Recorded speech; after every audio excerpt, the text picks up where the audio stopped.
Wagi sa kanyang comeback fight si former Unified World Super Bantamweight Champion Murodjon Akhmadaliev kontra Hegly Mosqueda sa pamamagitan ng 4th round knockout. Ang nasabing bakbakan ay 10-round featherweight contest. Yes mga amigos, sumakit na po si Akhmadaliev sa featherweight sa kadahilan ng baka abutin daw po siya ng siyam-siyam bago makakuha ulit ng world title fight kung mananatili siya sa Super Bantamweight Division na pinaghaharian nga po ni The Monster na Oya Inoue. Si Akhmadaliev ay tinalo nga po ni Inoue noong nakaraang taon ng Setyembre by a 12-round unanimous decision. Kaya't sa featherweight na nga lang po niya hahanapin ang kanyang swerte.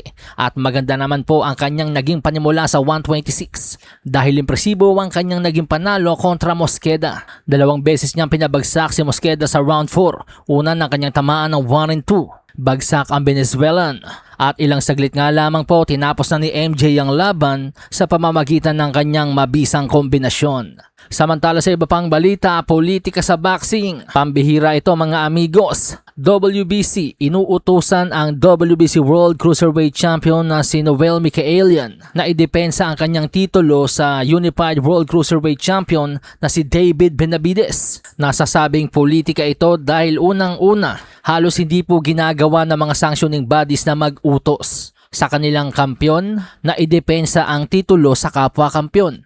Dahil bawat sanctioning bodies po, WBC, WBA, IBF, WBO ay may sari-sarili po silang contenders, sari-sariling mandatory challengers. Kung minsan sila pa nga po yung nakakasagabal sa mga unification. Gaya na lamang po ng sitwasyon ni Jesse Bam Rodriguez, gusto niyang maging undisputed. Kaya't gusto niya sanang labanan si IBF World Super Flyweight Champion Willibaldo Garcia. Pero dahil may mandatory obligation nga po ito kay Andrew Moloney, hindi po natuloy yung pangarap ni Bam na maging undisputed sa Super Flyweight Division. Pero mabalik tayo kay Benavides. Ikalawang dahilan kaya't nasasabing politika ang hakbang ng WBC na utusan si Michaelian na labanan si Benavides ay dahil bakit nga daw po mag-uutos ngayon ng mandatory ang WBC kung kailan mayroon nang isinasapinaling laban si Noel Michaelian kontra kay Jai Opetaia. So Opetaia ay ang The Ring Magazine at Super Cruiserweight World Champion. Tingin ng ilan posibleng binabox out daw po ng WBC ang Super Champion na si Opetaia dahil may hidwaan nga po ang mga major sanctioning bodies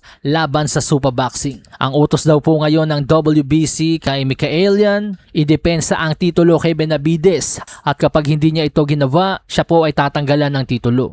Maraming nanggagalaiti sa WBC dahil may pinipili talaga ito. Dahil kung ating nga pong matatandaan noong si Canelo ang champion, ay hindi nito mautos-utusan si Canelo na labanan si Benavides. Pero nung si Bivol ang champion, ganun lang nila kadaling tanggalan ng titulo si Bivol. At ngayon si Michaelian, kapag hindi sumunod sa kanila, ganun lang nila kadaling tatanggalan ng titulo.